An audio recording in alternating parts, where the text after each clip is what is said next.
This is the Sell Your Brand Show with James Bray and Mike Killen, the one-stop shop for creative solopreneurs and startups to get the best practical advice on how to build, how to brand, and how to sell online products and content. Let's get to it. Hey guys, this is James from Brand Snack. And this is Mike from Sell Your Service. And this week we're going to be talking about what makes a great brand name and why. Now, your business name is incredibly important. It's the first thing that people actually hear or know about your business. So you're going to want to make it impactful. And that's exactly what we're going to go through today. 5 main points that will make your brand name stand out. Now, you've been promising this one for a while, haven't you, mate? Just to you. Every, More like you've been badgering. Every week I've been like, are you doing that episode on naming your business that you're like, tomorrow? Yeah, it's coming, Mike. It's coming, Mike. Talk about pressure. Yeah. Better bloody be good. Well, right? no, I'm looking forward to this because naming your business it's such a fascinating concept because there's so much misinformation and stuff out there, and stuff that seems to work I don't think you can necessarily replicate, and stuff that you think should be easily copyable you can't actually do for your business. So I'm excited about this one. Yeah, I mean, this one, I want to go into kind of like the main overall things that you would need to look at to create a really good brand name. Yep. In another show, I would then want to go into the things that you should not be doing. Yeah. For your brand name. Yeah. Because I think that separating those out, if you kind of like put all those together, is a bit too much to take in at once. But if we split that over 2 shows, yeah, I think that'll work really well. But anyway, let's go on the old introduction of how are you, Mike? I'm good. I feel like I haven't seen you in ages, man. That's because you haven't. It's because, well, to the listener, there obviously has not been a transition period. They are unaware. That's true. I've been away for 8 years. Yeah. No, I went to Barcelona. It was good. It was really good. You've been before, haven't you? I have. It's an amazing city. Yeah, very, very cool. It was good weather, but not like crazy hot. There weren't that many tourists around. Ate lots of decent food, saw lots of cool stuff. My girlfriend smashed her head open on an air conditioner, so we spent the last day on A&E. Good. So I had everything that you'd want from a good holiday, basically. Yeah. Not even drunk. No, no. Sober as a judge. I think we had just finished like a panini or something. Oh, those crazy Barcelona paninis. Laced with. Apparently, they say, like, I don't know if you remember when you went out there. There's loads of like free water fountain taps. Yeah. Everywhere. And there's like a saying in Barcelona that if you drink the water in Barcelona, then you fall in love with Barcelona. Right. It's because it's laced with LSD.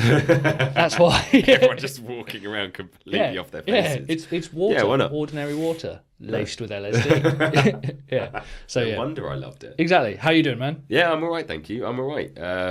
I haven't been doing anything traveling wise like that. No, I've just been doing the whole parent thing usually. That's my life. My life doesn't quite get usually. Some days I just some days just don't. Some days I just go sit out in the garden. Father of the year here, ladies and gentlemen. I would love to go away. I would love to even get out after 4 p.m. to go to a restaurant. Yeah. But at the moment, that's not happening. Well, you went to London, didn't you? But even that was for your kid. Yeah. Tried to meet up with some friends. That didn't happen. No, because they had a bit of a meltdown. You're having a laugh, mate. Yeah, of course it would. Yeah. It's like they're tired. The kids are having a meltdown. We're not meeting up with your friends. Yeah. Fine. So no, I'm doing all right. Apart from that, I'm doing really good. Yeah, really, really good. Cool, man. Well, we've launched Beaver Funnels finally. Cool. So I'm really extremely excited about that. Yeah. So this will be coming out this Monday coming. Yep. I'm not sure if we'll have it purchasable, but we've got the guys testing it. We've got a live version out there, and we're just building out the launch funnel and stuff. And we've got few hundred people signed up to get the early access and things, so we'll probably run some training. So yeah, we're really happy. Like, that's now a plugin that's out there and can start helping people build marketing funnels, and we've got big plans for it as well. So yeah, we're really happy. And funny enough, actually, this might come up a little bit in our naming our business. So yeah, we're raring to go, man. That's really cool. I'm really excited actually to see how that pans out and to see how it grows. Mm-hmm. Very exciting. Right. Cool, man. Let's get jump into it. Okay. Naming your business. Okay. So a lot of people think that naming your business is something that's really simple. Yeah. They'll usually spend about 5 minutes on it. Yeah. Within like the rest of the stuff that they have to do of like, right, okay, yeah, let's think about a name then. That sounds pretty good, or I like this, so let's go with that. That's kind of not the right way to do it whatsoever. Yep. There's got to be a strategy behind your name. Just as every single other part of your business, there needs to be a purpose to your name. So taking 5 minutes out of your day to think about your business name is not the right way to go about it. Yeah. A lot of people also think, because when we name things, we name mostly children. That's what we name, or pets, or you know. Yeah. And we will usually name them at the very beginning of their conception. Yeah. Or when they're born. Yeah. And you know nothing about them. Yeah. Which is to me that's kind of weird. Like, why did my parents call me James? Yeah, that's interesting. Because there are certain connotations with the word, with the name you're James. A woman. Yeah, with the deepest voice. Yeah. That's a really good point. I hadn't thought about that. So it's quite weird, isn't it? Like I know I'm not talking about this one, but there are societies that do name yourself after a period of time for that exact reason. And that makes sense, doesn't it? Because you don't even know yourself. Yeah. You don't know your personality, you don't know your values, you don't anything point. about you don't know, but yet you're given this name. I mean, and names conjure up an image in our head. Yeah. Like if you think of the name Chad, Yeah. you're going to think My of best friend. Yeah. Thought I The was type of guy I want to hang out with. I thought I was your best friend, Mike. You're my best female friend. Sorry, Liv. Yeah. Chad is... Apologies to it. Oh, it's Chad Rogers, my mate. Chad Rogers, who listens to this show. Yeah. So yeah, you're going to get like everyone will have an image that they build up in their mind, depending on the kind of general consensus of people called that name. Yeah, that's interesting. Why do you end up calling your children or your pets a certain name when they don't display, when you haven't seen any personality traits from them to warrant it? Yeah. And a lot of people treat their businesses like that as well. Yeah, so it's interesting. They will, before doing anything, they will come up with the name of their business without knowing who it's going to serve, what purpose it is, and how they're going to do it, what personality and everything about their business. So your brand name should be the very last thing that you think about within your strategy, just before you get to the design stage. Yeah. So you should have thought of like literally who you're providing to, what you're providing, how you're providing it, the whole personality, your values, your like literally everything about your business should be decided. Yeah. And your brand name should be an entire culmination of that. Yeah. Yeah. So because so Stephen Dubner talks a little bit about this in his book Freakonomics. Yep. Where this was an example of children. There was a guy who had 2 kids, and he called one of them winner and one of them loser. And it was basically, the father was doing it because he was a bit of a dickhead, to be honest. But the actual chapter was about how names can pretty much predict where you're going to go in life. As terrible as that sounds, human names basically predict where you're going to go. Like, there's never going to be a President Tyrone. You know, that's the reality. Okay. So, I mean, I'll admit, Barack is probably not the one that I would have put on the list either. But, you know, so he named his 2 kids winner and loser. And the point of the story ended up being winner is now serving a life sentence, multiple life sentences in prison. And loser was at one point the chief of police for New York City. Oh, right. Yeah.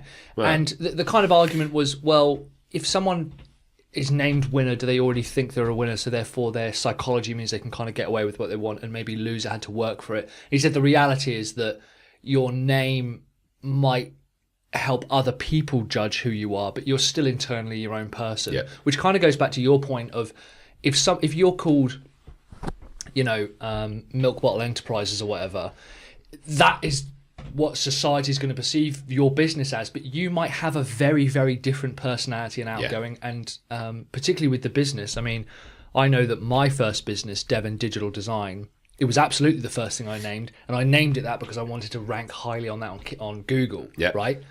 Which a lot of people do as well. Yeah. And at the time I was like, I'm a fucking genius. This is this is the smartest thing. Within about 4 weeks, I realised, one, I've made a massive mistake because I had originally registered with Companies House as Devon Digital Dzing. So there was already a typo in there. So I had to run. Actually, let's make this 6 points. Spell check. Yeah. And a little bit after that, I realised that we don't do any design work. We were a marketing business, and within 2 years, none of my customers were in Devon. So very quickly, the name became redundant. Yep. And when we flipped that, sell your service, when I worked through everything I wanted to do, built up the business, had a grander vision for what I wanted the business to be, wouldn't you know it, what do you tell people do? I basically people help them sell their service. All right, that might be a smart name to have. Yeah. So completely opposites in approach, and one of them has lasted me a lot better than the other one. Yeah. You know? Yeah, exactly. And I think that's the mistake that a lot of people make. Yeah. That they will think about what they do, but at the time they will limit it to like, I'm starting out now, this is what I do now. Yes. But it gives no room for growth. Yep. Okay, so let's get into these 5 points. Yeah, this is good. Let's do it. So the first one is making your name suggestive of your vision. And within that, inherently, you need to understand your vision in the first place. Yes. And that comes down to exactly what we were talking about. So you need to know where you're going and how you're going to get there and how you're going to do it. It's not all about now. Yeah. It's about what you can be in the future and your potential and where you want to take your business and your brand. A really good example of this is Amazon. Yeah. They could have easily been called the A to Z bookstore. Yeah. Yeah. That would mean absolutely nothing to where they are today. Uh-huh. But Amazon gives a sense, and this is what it's all about, making it suggestive of your vision. Is not necessarily describing your vision, but giving someone an idea, a suggestive vision of where you're going to. So Amazon gives an idea of being like this massive, wide, huge, like expanse with everything in it. And that's exactly what Amazon is. Yeah. They provide everything. This huge like river conduit going down. That's really interesting. Is that where that? Because I always hear conflicting reports of why he called it Amazon. Okay. And none of them. He's never admitted to any of them. Not as far as I'm aware. I don't know. Maybe there's an article out there. But Jeff Bezos, there's photos of him with books, surrounded by books, and his computer, basically selling them out of his garage. Right. But I remember this it would have been early 2000s. He said that he is going to completely remove the need for shops on the high street. That was he said that's what my job is to do. And he said, when I've removed every shop on the high street. Yeah, I know. I'm going to say, if you know your vision. Well, the second part to his vision's even more genius. He said, I'm going to remove particularly bookstores. I'm going to remove all bookstores from the high street. And when all bookstores are closed, I'm going to open a bookshop so people can buy them on the high street. Wouldn't you know he now does that? Amazon now have high street shops. They've just done those checkoutless ones. And he's absolutely remove done all it. your competition. So if his true vision for Amazon was this huge, massive expanse that goes on for thousands of miles and that no one could ever fully understand and explore all of it, he's nailed it. Yeah. The other hand, I heard that he chose A because search engines used to rank them I've also heard that. So I don't know. Has he just stumbled? He's like, no, vision. I've also heard that. And then you've got the whole marketing twist on it of within their logo, which we'll be talking about next week. Yeah, next week, that they have the arrow between the A and the Z. Yeah, A to Z. Z, yeah. Do you know that's also a smile? Yeah. Yeah. So it's a very good logo. I mean, he's the wealthiest man in the world. He can afford a decent logo. Well, I was going to say, he's probably paid about $30,000 just for that logo. Yeah. But yes, like that, there's a whole load of things that have then grown out of that. Yeah. But the idea of it, when people think about the Amazon, that's what they think about, this huge, massive expanse that has so much in it, it's almost incomprehensible. Yeah. And that's what Amazon now is. Yeah. So they haven't limited themselves. No, this one I really like, and I think you can tell a decent name, like WP Elevation. Yep. their whole goal was to help WordPress businesses elevate. Yeah. They use that word constantly. They constantly use flight plans and piloting and 30,000 foot view and stuff. See, that's another point that we'll come on to in a bit later. But and that's part of their name. That's brilliant. And they spent a long time wanting to understand how people would use it.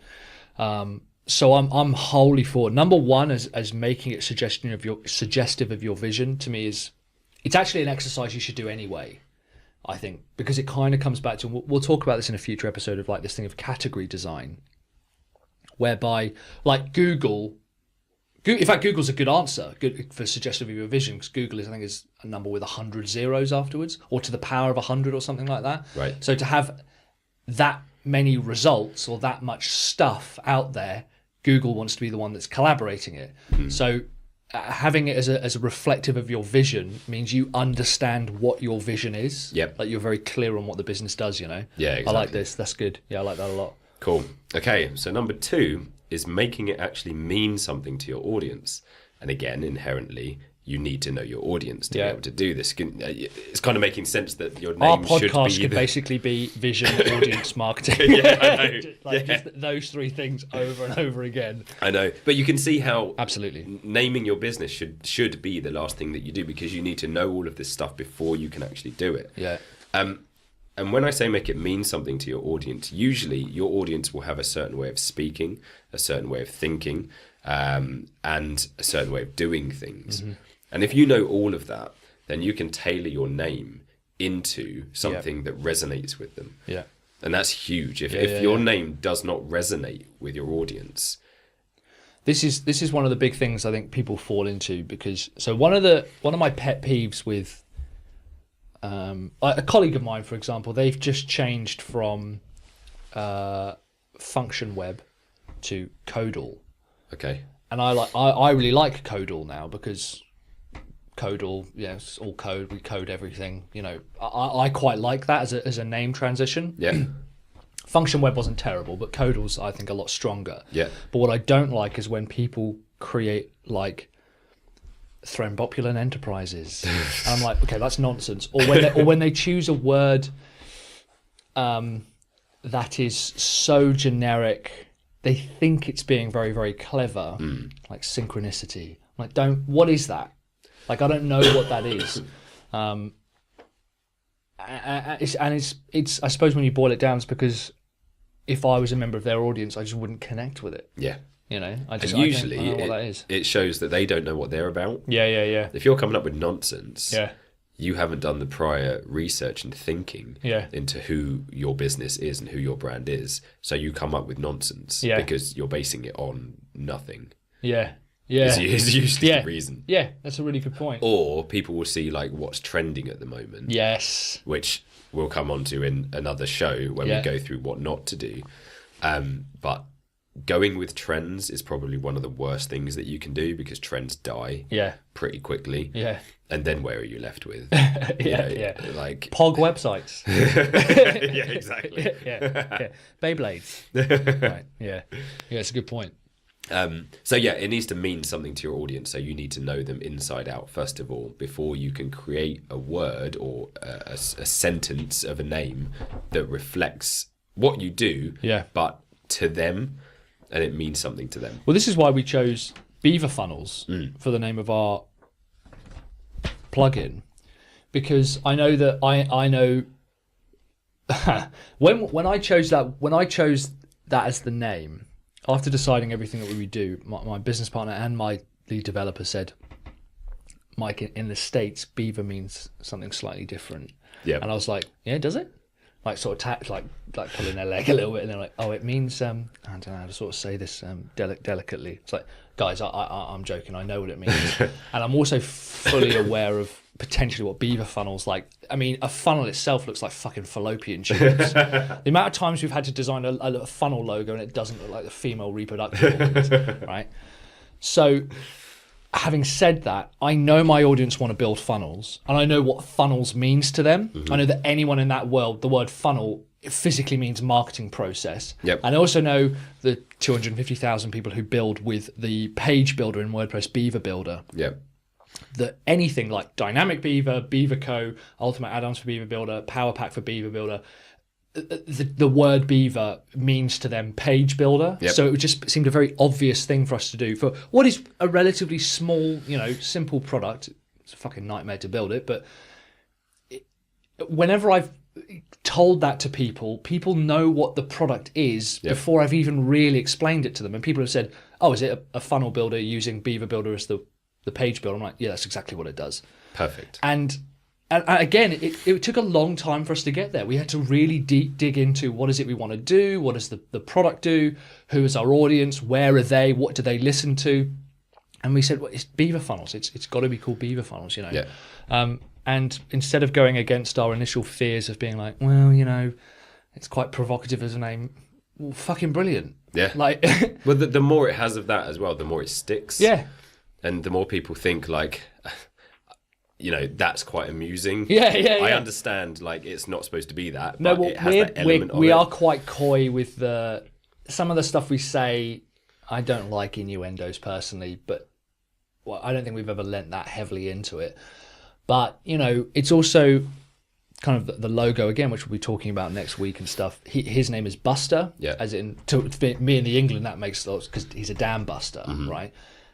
To a lot of other people, they might not make a huge amount of sense because I think that's more of a UK World War II thing. But the UK guys have instantly got that. They've instantly understood his name as the little mascot. And it really was just having a bunch of conversations, and the name was born out of my audience telling us what they wanted, Yeah. So that's really good. Like, that's knowing your audience. Like you say, with the term Beaver Funnels, to your audience, it meant what it is. Yeah. If you then marketed that name to a bunch of 13-year-old American boys... Yeah. Well, they've been buying it as well, but we've had a lot of refund requests from them. This is not what I signed up for.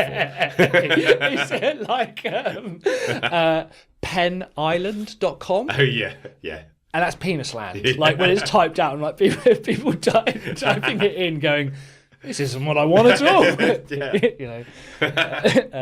So making it mean something to your audience. Yeah, exactly. I mean, technically they're pens. This is again another, because it was really easy for us to want to, out of fear and wanting to appeal to a wider audience, to broaden the name and make it more generic. But then, frankly, it loses a massive part of its identity. It would be like a person deciding to go by the word human. It's like, no, my name's human. It's like, well, what's your defining characteristics then? There's nothing I can kind of connect with, So I'm making it appeal to your audience. It sounds obvious, but so many people don't do it, No, they don't, because they think about something that they like. Yeah. And that's where they stop. Yeah. And it's not about what you like. It's about what resonates with who you're helping. Yeah. Third point, making it easy to actually visualize. Now, imagery is very powerful, and it's something that we connect with, and it's something that helps us memorize and remember things. Think of Jaguar, for example. When you think of the actual animal, you think of kind of like sleek, powerful, very, very prestigious, very stealthy, very beautiful animals. Rare as well. Very rare, yeah. And Jaguar, the car maker, I mean, that's exactly how their brand plays out to all of their automobiles. Yeah. And it's something that you can easily visualize. As soon as you hear the word Jaguar, all of those connotations come to mind. You can imagine an actual Jaguar like prowling through the forest. And that's exactly what their cars are represented as. And that's what I like about Jaguar is a really good example for this, actually. And it's brought up in the 22 Immutable Laws of Branding by Jack Trout and Al Reese as well. Jaguar as an example, because their cars now, when they're built, are designed to look like they're ready to jump. Like the way that the arches are built over the tires and everything, it looks like it's haunched over, ready to jump. The irony is the front part of the Jaguar, which they don't put on all the bonnets now, I think looks wonderful. The Jaguar logo is shithouse, I think. The Jaguar logo of the front-facing tiger, it looks like a cartoon out of like He-Man. Yeah. They need to fucking address that, frankly. But everything else about the car, even their raw, I can't remember where I may have learned this. It might have been like Digital Coders or something. It was like a podcast or something where they said at the end when they show the Jaguar logo, there's a roar, and that's actually the sound of the engine that's been like slowed down. Okay. I think to make it sound like a Jaguar roar. I think that's what they talked about. So there's an enormous amount about within their name and logo that they are becoming that animal. They want to help you become that animal. The car is that animal. Yeah. It's dangerous. It's a predator. Yeah. So that's. I think they're a great example. I'm interested to know because that car companies are a really good example of this. Like Skoda still has the thing of like, oh, every Skoda comes with a pair of gloves because you're going to need to push it in the winter. And they've worked very, very hard to remove themselves, but there's nothing really about Skoda that defines a shape. Yeah. Whereas I would then say perhaps Alfa Romeo. Mm-hmm. Alfa Romeo to me has a very distinct front-facing grille and headlight setup. You can always recognise them. Same with BMW to some extent. But there's a lot of car manufacturers that are just like, car company A, this is the car company B, this is the car. And I'm like, I don't really know what connects your name to your car. Yeah, exactly. Yeah, because there's nothing, whereas Jaguar have done a huge amount of work in making their brand run through the entirety of their business. Yeah. And that brings us nicely on to our fourth point, which is making it part of an overall theme. So your brand name is not in isolation. Yeah. It should be running through everything else that you do.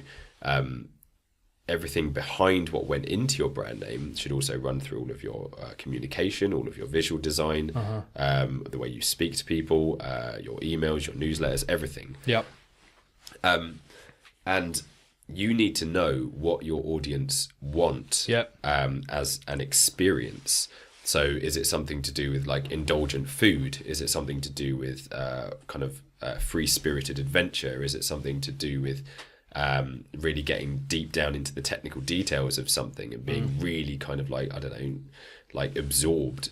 Like you need to know exactly what that is. And your brand name is kind of like the flagship for that. When someone sees your brand name, they need to think, okay, I can see where this is going. I can see even before I get any of the communications or am experiencing anything that your business has to offer, you know what it's going to be in advance. Yeah. So you know that when you get an email from that business, you can pretty much tell what it's going to be like. Yeah. And that's the genius of a really good, strong brand name. Yeah. That just from seeing it once, you will know your entire experience with that company. Yeah. That's incredibly hard to do. That's why you can't do it in 5 minutes. Yeah. But yeah, make it part of an overall theme. So a lot of companies that do this quite well are those that, let's say, let's go for Land Rover, for example. Now, they have a lot of cars that are then called like Discovery and all of this other stuff, and like a lot of different ones based on the same thing of adventure. Yeah. All of their imagery is about Range Rover. All of their imagery is about going outdoors and being in the wild open. Yeah. All of their terminology is very much about adventure and getting out there and being rugged. Yeah. So you know from that very first name, Land Rover, Range Rover, what you're going to be getting. That's a really good point. That's really interesting, actually. But it doesn't tell you what the product is. Yeah, and this is, I think, the biggest problem that a lot of businesses fall into. Starbucks, I think, is a great example because Starbucks understood that their experience actually wasn't. It was, I think they're. I can't remember the guy's name now. When he set it up, he said, look, basically I want people to be able to buy the same cup of coffee anywhere in the world, but the reason they stay is for the Wi-Fi. He even knew that going forward, that the reason people would stay would be Wi-Fi, even when he set it up. And you do now say, let's go get a Starbucks. Yeah. I know that my mum still calls whatever I play, like gaming, whether it's PC, PlayStation, she'll call that PlayStation. She'll Yep. go, got yourself a PlayStation? Oh, it's an Xbox, mum. Oh. So, and again, this leads into a little bit of category design because I think Range Rover has kind of done it a little bit, whereas a lot of people would call like 4x4s Range Rovers. Yes. And they say, oh, we'll go grab a Range Rover. It doesn't actually matter what the brand is. They've actually kind of taken hold of that. Yep. But Google, again, another example, let's Google it. So to use your business name as a verb, I think is a fantastic indicator of how someone perceives the entire experience. Yeah. As opposed to, we'll go get a coffee. Okay, we'll get it from Starbucks. Yeah. As opposed to, let's go get a Starbucks. Woolworths in the UK, Woolworths was like shut down now. Well, this is kind of the point. I don't really know what they sold. It was like the home section of Tesco's. They sold sort of clothes and DVDs, a few toys. They didn't really have anything. So it was like, I'm not entirely sure what it is you're appealing to or your market. And that was their problem. They ended up going under. Interestingly, I think Woolworths in the US and Australia and New Zealand are actually like a food store, quite a decent food store as well. It's like So there's a lot about your business name that people, if they're given the chance, will start to use and ingratiate into their daily lives. But if you're not allowing them to do that because you've got some shithouse name like, Mega Web Solutions or something. Yeah. Oh, there's a free little pro tip. Don't put the word solutions in your... Yeah. Unless you are literally selling solvents. Yeah. Don't say the word fucking solutions, right? So, using it as part of an overall theme, very, very, very powerful if it's done correctly. And I think it's hard to come across that. But again, it comes from research, experience, using it, vision. Yeah, exactly. And just going back to that as well with Woolworths. Yeah. We'll come on to this a bit more in another show. The Woolworths episode. The entire 2-hour special on Woolworths. That'll be a paid one as well. Yeah. That's a name based on the founder. Yeah. Yeah. Okay. Which is not a very good way to name your business because your friends might know about you. No one else does. Yes. No one else gives a shit about you. Yeah. You need to work extremely hard to then create associations with that name. Like Disney. Mm-hmm. I mean, you mentioned the word Disney now, and people have warm, fuzzy feelings of like childhood magic. Yeah. Mention Disney back in like the 1920s or 30s when it first started. Yeah. People were like... slave labour. Yeah, exactly. Yeah. People were just like, I don't know what that is. Yeah. It meant nothing. It's taken almost a century. That's a very good point. Well, it took maybe like 30 years or so. It took quite a while. He was, even when Snow White was released, they were basically like bankrupt to broke. Like kind of they kept going through that cycle. Disneyland itself was still, miles away from construction, but it's. The weird thing about Disney is Disney doesn't sound like a surname. No. In a weird, like Woolworths doesn't sound, and I know they are. John Lewis is kind of like definitely, obviously a name. Yeah. And they have to work again, probably close to 100 years. I think that their history might even go back further than that. To really, Boots, again, these are all UK high street examples. Walmart. Yep. It's named after the Waltons, but it has Mart in there. Yeah. Family names, I think, can work, but like you say, one, you've got to work ludicrously hard to get them out there, and also they don't suit all types of business. No. No, exactly. It doesn't describe anything about what your business does. Yeah, it's very difficult to... If I was doing a high-end, super premium range physical product like suit tailoring, maybe I'd want to put a name on it because, I don't know, like that my sales are going to be lower, but the product cost is going to be higher. So maybe then, but you're absolutely right. And also, it's very difficult to sell a business that's attached to your name. Yes. I can't sell Killen Web Solutions or Killen Marketing because if people have bought, they've bought because of me, which is not a very good position to sell in. No. I would never buy from you. No, you text me that every night. I would never buy from you. I've got 2 phones. Good night, now. Mike. Yeah. Kiss. Yeah. Yeah. Just keep your confidence high. Yeah. So yeah, no, that's a good point. But yeah, we'll be coming on to that in the kind of things what not to do Yep. in another show. So yeah, that was part 4, making it part of an overall theme within your business. Then finally, part 5, make it actually move people. Yeah. Now, we remember things, we love things that make us feel something. Usually we like to be entertained, we like to smile, we like to laugh, we like something that's clever, or we like something that transports us somewhere else outside of where we are now, into our ideals, into our desires. If you know what your audience's desires are and where they want to be, or what really makes them feel good, if your brand name can make that emotion come out in them, you're onto a winner, because they will remember you, and you'll instantly set off on the right foot. Because like you say, if you've got something as, I don't know, Joe Blogs financial solutions, you're like, that really sounds boring. And the problem with that is a lot of people think that sort of more bland names like that, safer names like that, inspire confidence. They don't. No. They don't inspire anything in me. And it's almost better to inspire fear and hate in someone than nothing. Yeah. You know, I'd rather someone had some emotional response to my name than the feeling of nothing. Yeah. So even when people go for security, just because you feel safe naming it a brand name does not mean that people feel safe experiencing that, you know.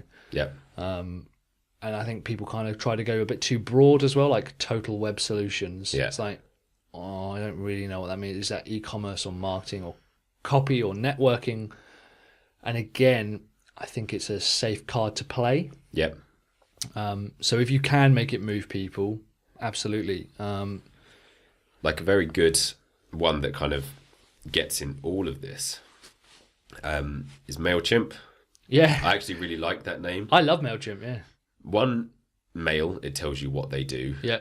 But it doesn't stop there. The chimp part actually then gives you an idea of kind of like cheekiness and of playfulness. Yeah. And that's exactly what their entire brand is about. Yeah. It's about being kind of like your crazy little friend, but that helps you do something. Yeah. And it's very...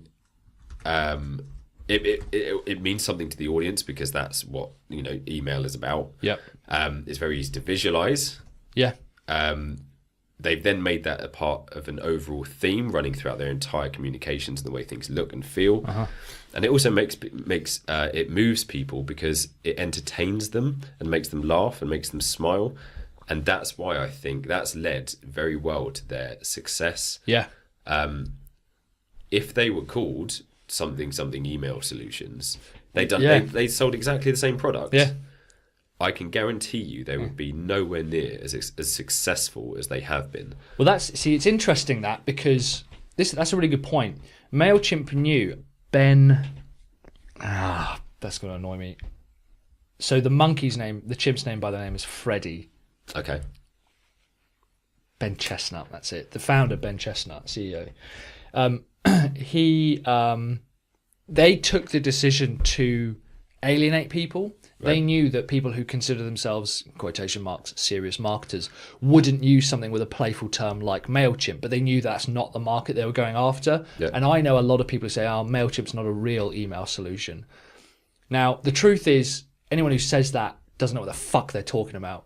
MailChimp's Pro version has got some of the most sophisticated e-commerce analytics and prediction platforms I've ever seen. It's absolutely outstanding what they can provide for a couple of $100 a month. Yeah. But they also knew that would divide the audience, and they can get half their audience to love them and half their audience to hate them. And I would absolutely rather go after that. ActiveCampaign is a monumentally fantastic tool. I use it for all our automation. The name is shithouse. Yeah. It doesn't divide anything. It doesn't inspire anything. There's nothing about it that I think, to me, ActiveCampaign is the safe marketing solution. Yeah. And it's weird, all these businesses, none of them, except for MailChimp, have really gone, no, we're happy to alienate some people. we're happy to set, whatever it is the audience they want to go after. Very few of them, and arguably only MailChimp, have said we're going to be the ones who actually, some people are going to hate us, some people are going to love us. The only reason I moved away from MailChimp is because their automation's pretty shitty, frankly. Yeah. But apart from that, I was using them for years, and I absolutely loved them. Their customer service, Freddie, all their products that they sell, and they do, it sits within that theme, and it absolutely inspires an emotional response, Yeah, and it's all summed up in the name. As soon as you hear the name, you pretty much know exactly what you're going to get and how you're going to get it. Yeah. So there we go. Awesome, there man. are the 5 points that you should be looking out for when naming your business. Now remember that a brand name comes from the entire essence of your business. Yeah. It's not the other way around. Your essence doesn't come from your brand name. Yeah. I hope that's helped. And like always, if you have any questions on what we've talked about in the show today, either drop a little comment beneath the sellyourshow.com comment section on the episodes, or send us an email. Cool, man. Cool. Should we go up on the content report? Yeah, content report. Yeah. Let's do it. You want to go? Yeah, I'll go. So I've read another one of Rob Moore's books called Life Leverage. Yep. It basically talks about how time management isn't a thing, and if you're struggling with time management, what you're really struggling with is life management. Okay. And how kind of trying to be productive for the sake of being productive to still achieve tasks that are busy work is not being productive. A lot of people be like, okay, I'm going to find out better ways of answering my emails. That's kind of putting a plaster on the situation. It should be, well, why are you answering your emails at all? Okay, yeah. Is there another way to do this thing, whatever it might be, better, which gives you more time back? And this kind of he talks about VVKIK, which is vision, values, key performance areas, income generating tasks, and key performance indicators, I think.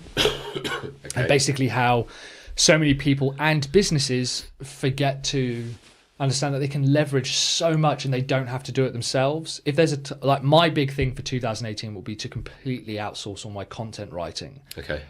It's the thing that I'm most attached to. I do it every single day. I think I'm the only person who can do it, which is usually apparently quite a good indicator that that's the thing you need to like outsource to other people as soon as you can. Yep. And it talks you through that kind of that mindset of understanding how to leverage other people, leverage what works, cut back what doesn't work. And if you stick to a vision about what your life looks like, it prevents other people from saying, oh, can you do this for me? And because then they're using your time, and you only get so many hours in a day. So yeah, it's the same guy who wrote the book that I was raving about a couple of weeks ago called Money. Oh yes, yeah. He's an English guy. But yeah, Life Leverage by Rob Moore. Very, very, very good book. Really enjoyed reading it. It's quite short, and I was able to kind of just smash through it. And it talks about how if you're struggling with scale, and this is like I talk about it in my book, like this concept of scaling out your business.